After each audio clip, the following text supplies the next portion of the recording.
ગોરા અંગ્રેજોને પણ અહીંયાથી ભાગવું પડ્યું હતું, ત્યારે તમારા જેવા કાળા અંગ્રેજોને પણ અમે ભગાડી દઈશું।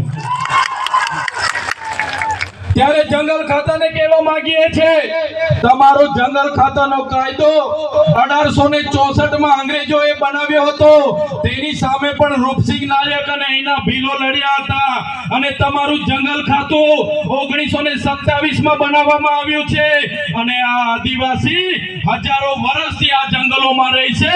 આ જંગલ આદિવાસીઓ બનાવેલું છે। આ જંગલ અને આદિવાસી તમારા ખાતા પહેલા પણ છે।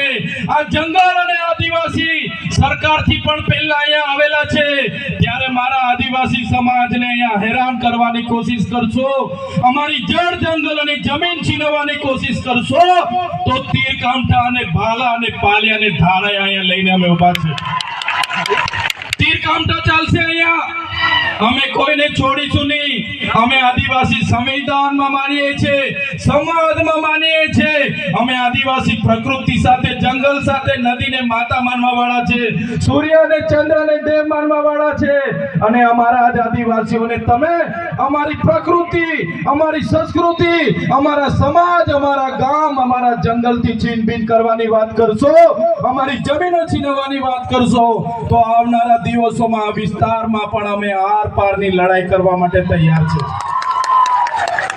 ત્યારે સાથીઓ જોઈ લો તમે, એક પ્રકારનો આપણો બિરસા મુંડા ભગવાનનો ઇતિહાસ છે, રૂપસિંહ નાયકની જેમ આપણા ગુરુ ગોવિંદજીનો ઇતિહાસ છે, એ જ પ્રકારે આપણે ખાજ્યા નાયક, એ જ પ્રકારે ટાટિયા મામા ભીલ આપણા અંગ્રેજો સામે લડ્યા।